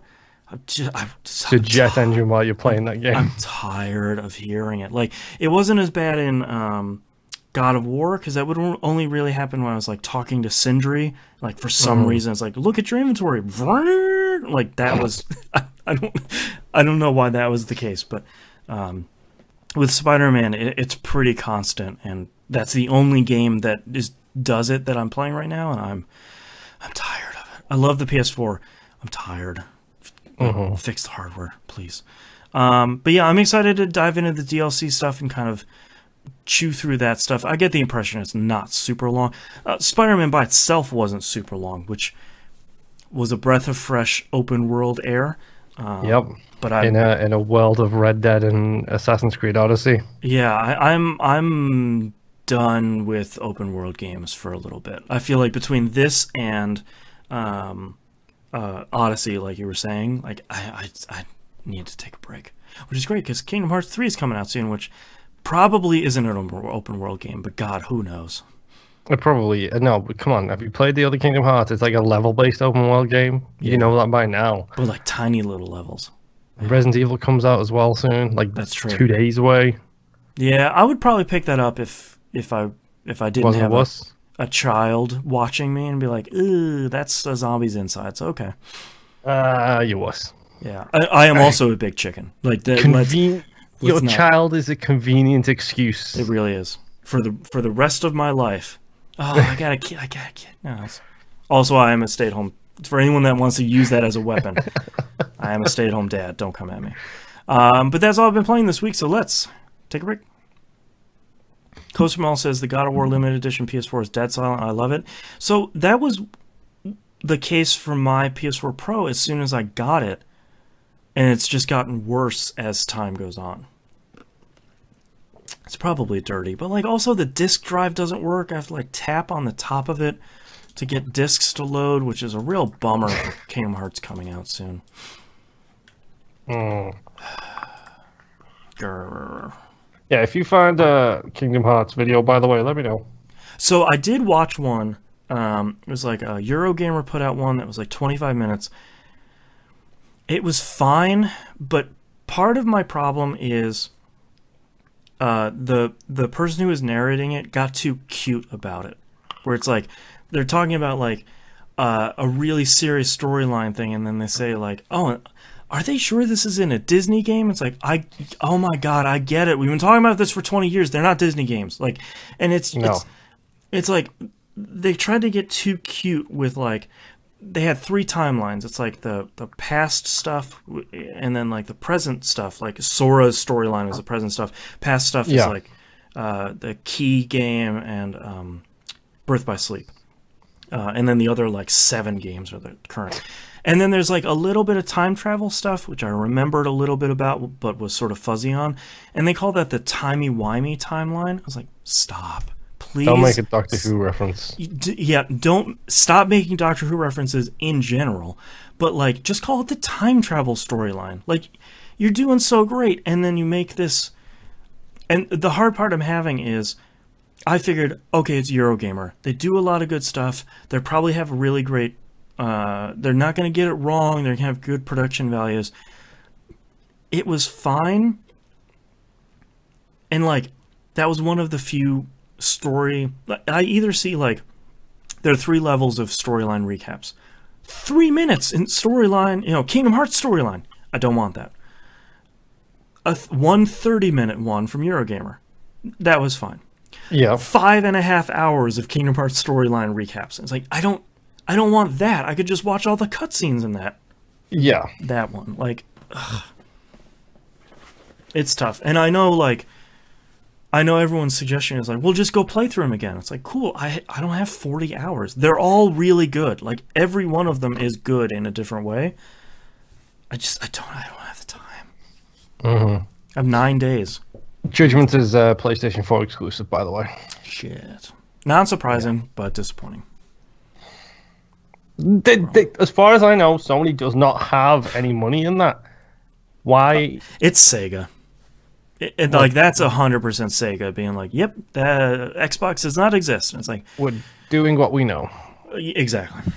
Sega's just, at this point, Sega's just trying to make some fucking money. Sega's just trying to stay fucking float at this point, it feels like. Yeah. Do you need to take a bathroom break? Are you talking to me or your cat? I'm talking to you. I kicked the cat out. He's driving me crazy. No, I'm good. Okay. Anyone play the Days Gone demo? I didn't even know there was a demo out. Nope, neither did I. Not to make a joke about that game again, but yeah, I didn't even think that was happening. Let's look. I don't want pre-order. I don't want the deluxe edition. I really need to work on my fucking. Oh, it wasn't a general public demo. Yeah, no, I didn't play that. Still curious to see what it is. Like, I don't want a studio to release a bad game, but every time we have seen that, we have both said, like, that doesn't look like anything new. I have said the same thing I've said about Sony games in the past and received a bit of flack for, which is it feels like another third-person action-adventure character game, which is pretty much all of Sony's exclusives these days. Yeah. Yeah, I don't know. Okay. Ready? Mm-hmm. All right, let's start in 3, 2, 1. Let's talk releases for the week of January 21st, 2019. Chaos Child comes out on PC. I talked about this early last year, maybe? Early 2018? This is one of the Steins Gate, the studio made another series. It's Chaos Head and Chaos Child. Okay. It was fine.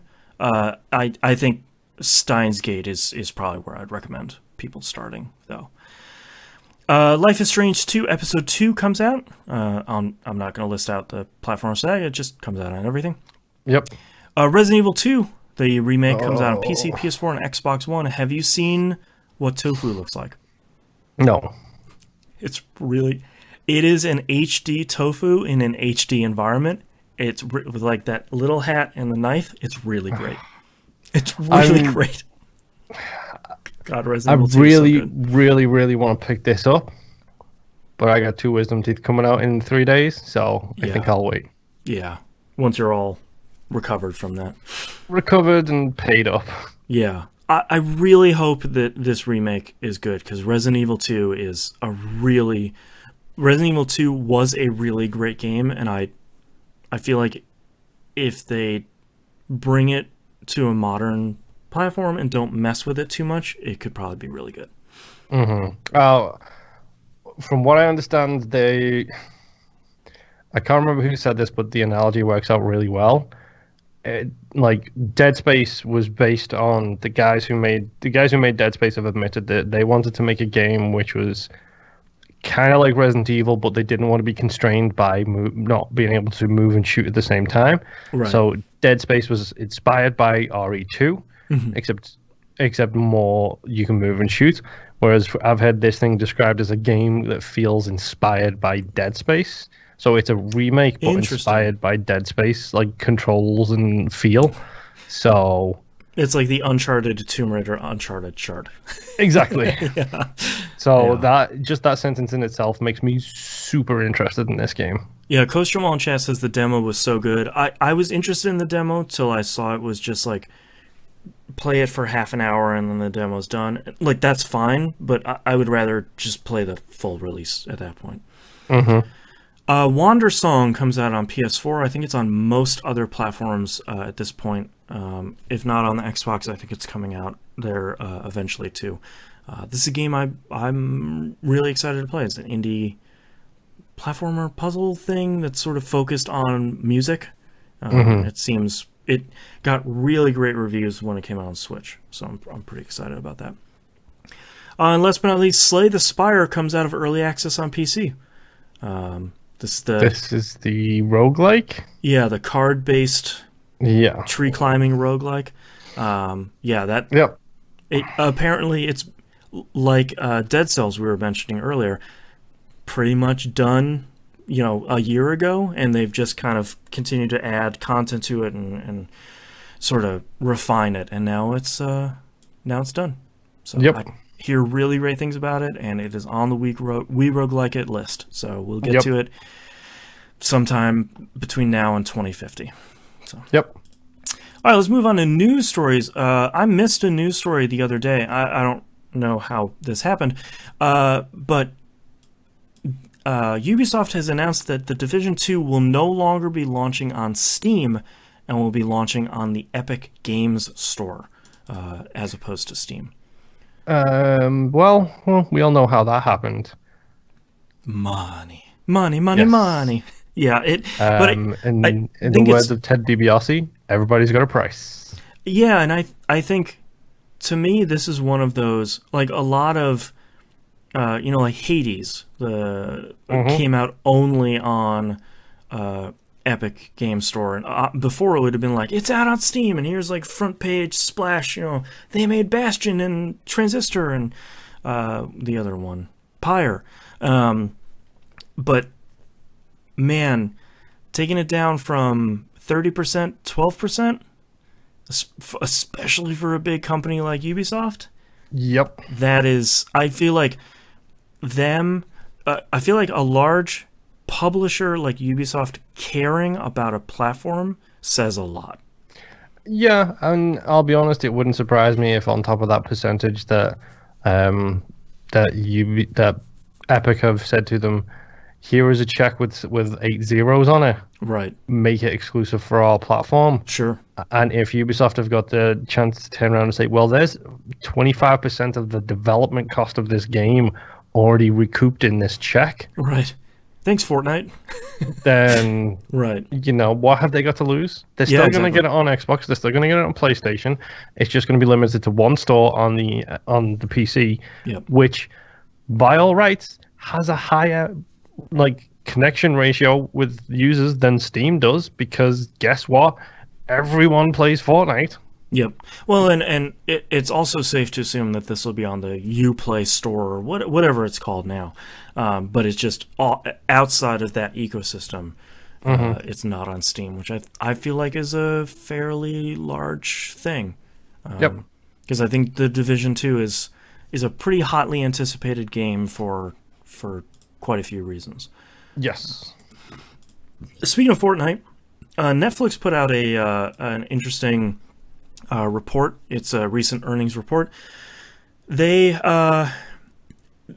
basically were talking about their competitors. They said they have a very broad set of competitors before adding that it also competes to and often loses to Fortnite more than it does HBO.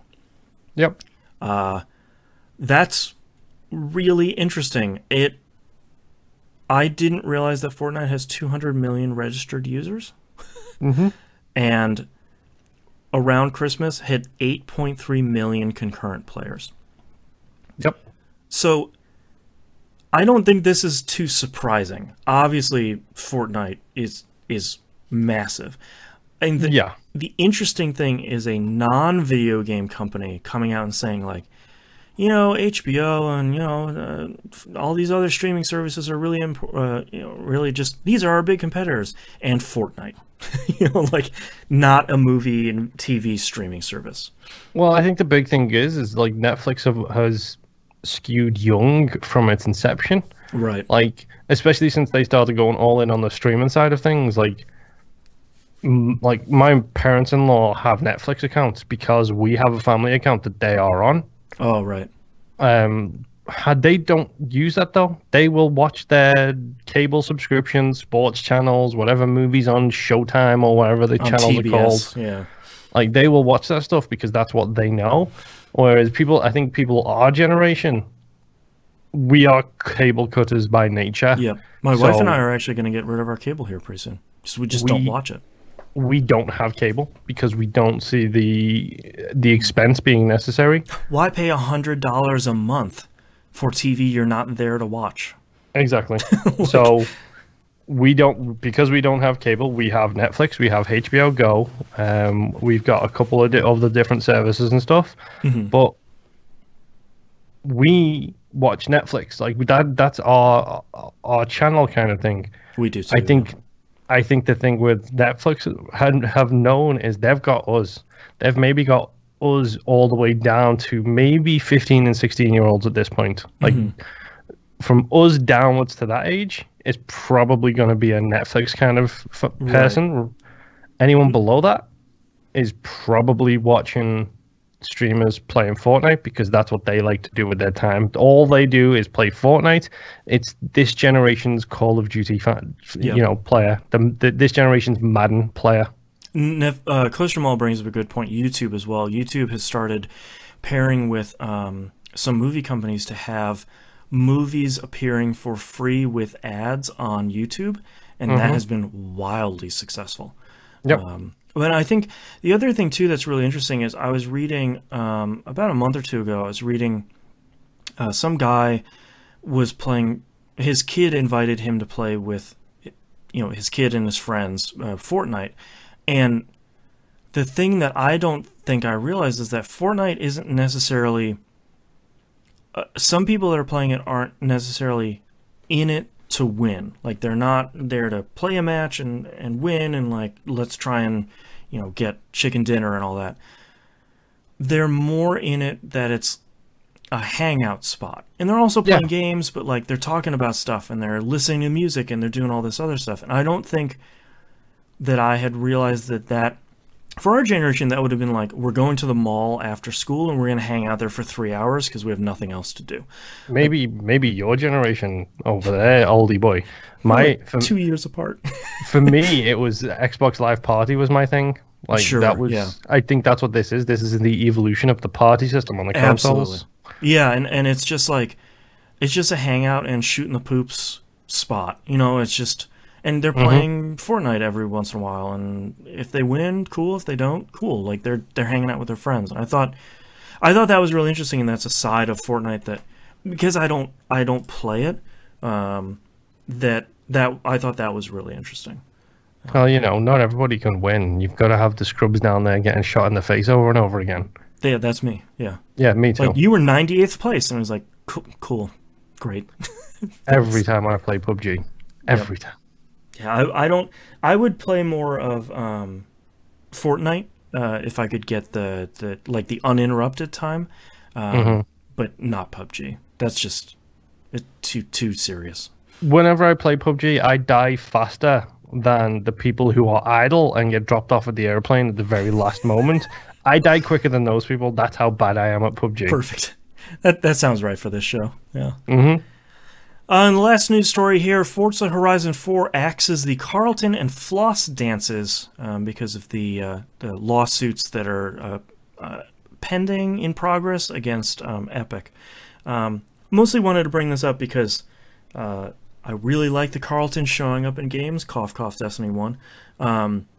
And I was really happy that it was in Forza Horizon 4, and now it has been removed, so I guess I'll just uninstall it. No, but do we need to, like, get a little coffin together and just write the Carlton on it, and then... Yeah, I'll put it back here in the collection for on the stream.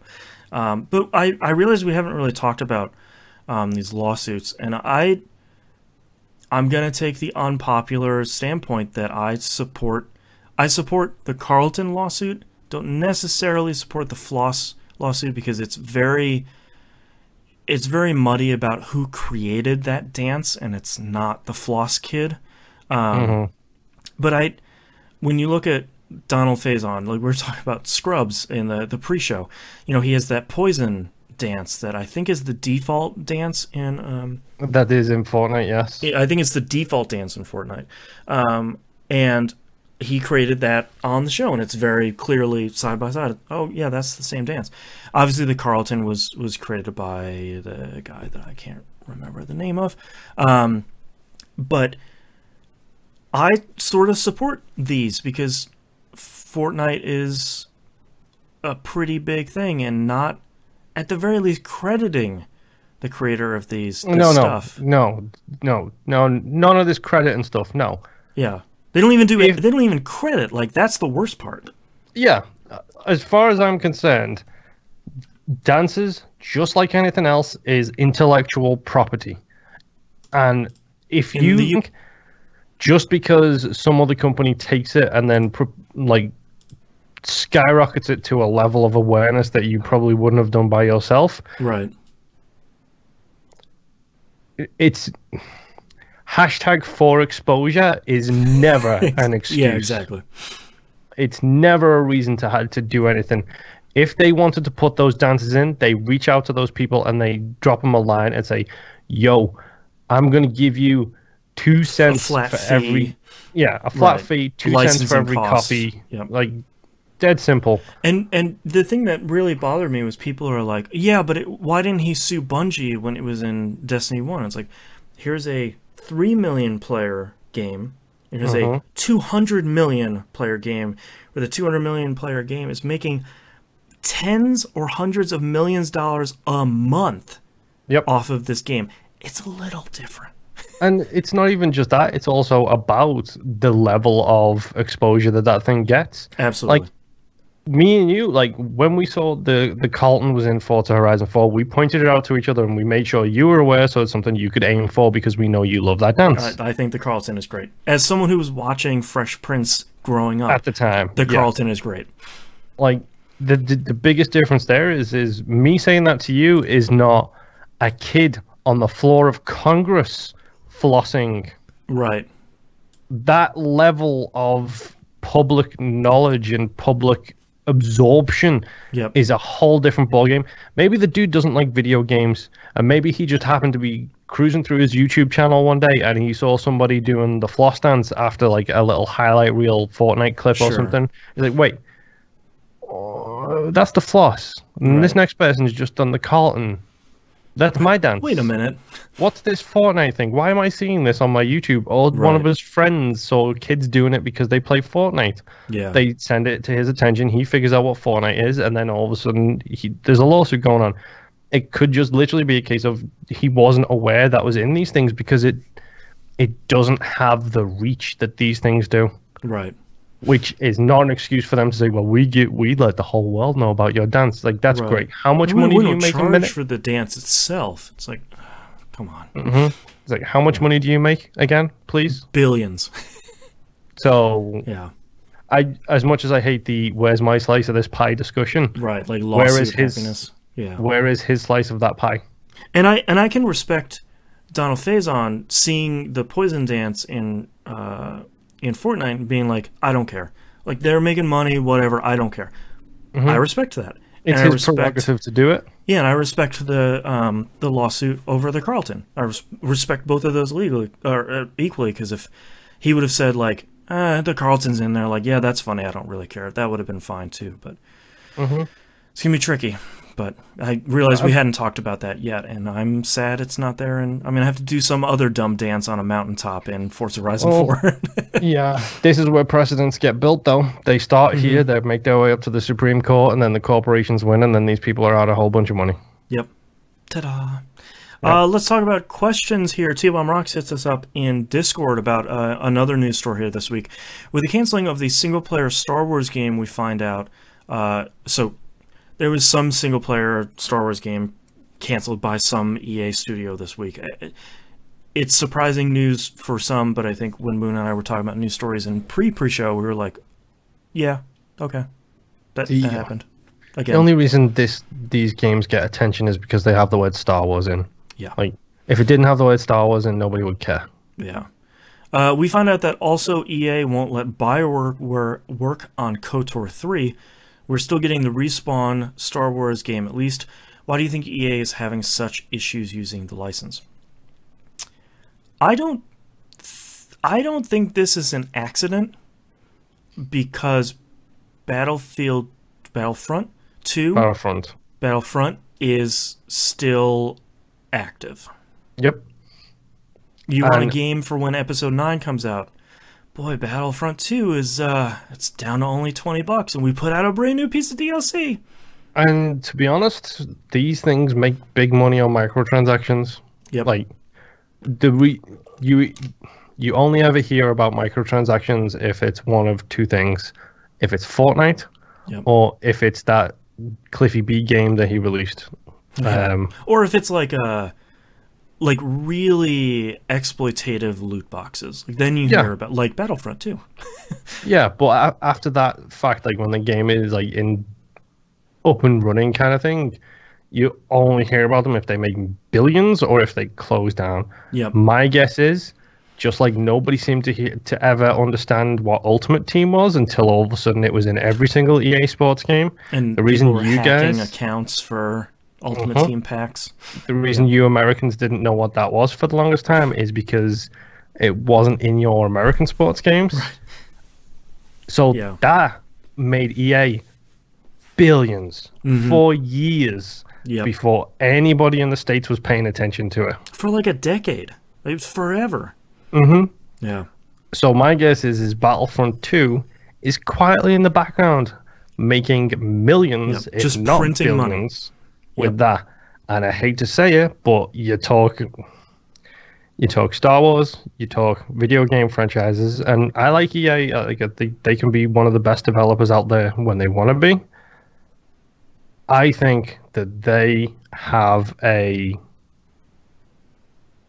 prerogative that they need to make a certain amount of money on each one of these games to make that license worthwhile. Oh, yeah, that's not a cheap license by any means. Like, no one knows how much it cost them, but there's no way it's a cheap license. And I guarantee you that Disney are in the background saying, if each one of your games does not make these amount of additional zeros for Disney, not for EA, but for Disney, then you will lose this license. And well, go ahead. And I get the sneaking suspicion that EA were like, well, BioWare can't make KOTOR 3 because that's a single-player RPG that's going to take hundreds of hours to make. Instead, we'll keep working on the MMO, Star Wars Galaxies? The old Republic. The Old Republic, okay. Galaxies was the original Star Wars MMO. Right, okay. So they're going to keep working on that. They're going to have their skeleton crew just pumping out stuff for that, which notice nobody talks about that anymore, which means it's quietly in the background, being a fine game, making millions of dollars probably for that company. So Disney have got no issues with these games because they're still racking in the money for Disney on the back end. You release a 15-hour single-player game, it's got one payday, it's got one big check. They're not just like every single company out there, including Microsoft, who I love and are doing a lot of very good customer-focused things. Disney, EA, all of these companies, they're not in it to give you a good game. They're in it to take the money out of your wallet. That's what they're there for. Well, and the Jason Schreier is, of course, the one who was reporting on the story. I've never heard of this guy. Who is it? I know. And one of the rumors that got fed to him is apparently that, this is unsurprising, but that Disney has been, as time goes on, they have been tightening the reins on what is and isn't allowed in Star Wars stuff. So part of what happens in a lot of these games are, a studio will come out and say like, oh, we're gonna make a brand new, like, different Star Wars game, and there's some focus testing that's going on, be like, oh, there's no, like, Chewbacca and lightsabers and Jedi, like, I don't really know. And you look at Battlefront, and you can play as all this stuff, and there's DLC of bad guys and good guys. Like, it's so much more easily marketed that it makes sense that this is just the game that they'll make. And it's a bummer. Like, of course, everyone would like to see, like, 15-20 hour cool single player Star Wars game, but I don't think that's gonna happen. No, unless they stop making movies for another decade or so. It's probably not gonna happen. I think the problem is right now they have to protect their canon, especially with all the man babies out there complaining about a whole bunch of stuff. Well, especially when they wiped the whole extended universe or whatever they called it. When they wiped that clean, it's like, okay, we're going to control this time, so we don't have that really crazy stuff happen again. Yeah, so the Old Republic, you've got pretty much leeway to do whatever you want because that's set hundreds of thousands of years before the current canon. So that's fine. You can still probably fiddle around with there and do what you want. But if you want a quote-unquote modern day or a quote-unquote current setting in the Star Wars universe game, you're asking for trouble because then you're trying to build a wall around this established canon that they only recently re-established and put your own thing directly inside of that you're trying to tell a good story and maintain control of and put the things you want, but also at the same time do the fan service that you have to do because it's a Star Wars game. Where's the Chewbaccas? Exactly. As much as I hate to say this, if they made, like, let's look at Shadows of the Empire. In my opinion, one of the greatest Star Wars games of all time. It's really good. N64 game, Dash Rendar, you don't HK314, one of the best robots in Star Wars history. Yep. That game could not exist today because it doesn't have Jedis in it. Yep. It doesn't have a whole bunch of other stuff in it, which people these days don't care. Finn doesn't show up at some point to help you out in a mission. Yeah, exactly. You can't make games like that anymore. As much as we were all hyped about 1313, the man babies would have had their way with it, and it would have been Mass Effect 3 all over again, which I will never forgive BioWare for being the first company that cracked to this public pressure BS where they change an ending because the public complains enough. Mass Effect 3 was a good game. It was. It didn't need changing. It was fine, yeah. With all that contentious and controversial stuff out of the way, that's the end of our episode. Thank you very much, everyone, for listening. You can visit us at tvgp.tv. All the places to find and follow us on the right-hand side of the page. Patreon.com/E1M1. The ones are numbers. All the behind-the-scenes stuff, like Moonpier mentioned, there's a brand new episode of Old Dog New Flicks coming out later this month. There's We Rogue Like It. You get early access to that stuff. The Outcast, there's a pretty good Outcast coming out this week. We had some good real talk before we went live this week. Game Club, we just wrapped up Iconoclasts. There's an episode out now for that. And the next game will be last day of June. So we'll be talking about that pretty soon. 4 weeks. And I think that's it. So we'll see you all next week. Bye. Be good to each other. Yes. Most importantly. Message of the week. Don't be jerks. Yeah. All right. Hit me with those titles. Oh boy, are you ready? I'm ready. We had some thoughts. There's zombie food. Inventory full of tissues. Yep. Grossing the erasables and jenning the props. Yeah. I think grossing the erasables by itself suits that, I think. Yeah. Claw Machine is my jam, or Claw Machine God. Let me take off my shirt. I bet I'm real close. Possible veto there. Yeah. Stream of consciousness notes. Beneficial bugs. Whip guys and big guys. And your child is a convenient excuse. Oh, that one's too long, unfortunately. I know. Gasping surprise emojis in chat from Coach Jamal as well. Which, thank you, Coast. Keep it up. It helps. Thank you, Coast. Unofficial third chair for titles. I have Zombie Food, The Walking Dead Gaiden, which I really like. Inventory full of tissues. I'm a thinker. Oh wow, I forgot all about that one. Claw Machine God and Beneficial Bugs. I really like The Walking Dead Gaiden. I just love grossing the erasables, but that's just because it's hilarious phrasing and so weird. Yeah. I also like Beneficial Bugs, mostly just because of alliteration. Well, that's because alliteration is the bee's knees. I almost swore then. Really? I'm so happy I maintained myself. My vote is for Walking Dead Gaiden. Yeah, it works. I think that's fun. It's a different title for us, too. Yes. Yeah. All right, let's start it in 3, 2, 1. This is That Video Game Podcast, episode 587 for January 21st, 2019. The Walking Dead Gaiden. It's the same game, just not as you know it. Same game with ninjas in it. Yes. All right, thank you so much, everyone, for watching us live. We'll see you next week. Bye. See you, everyone.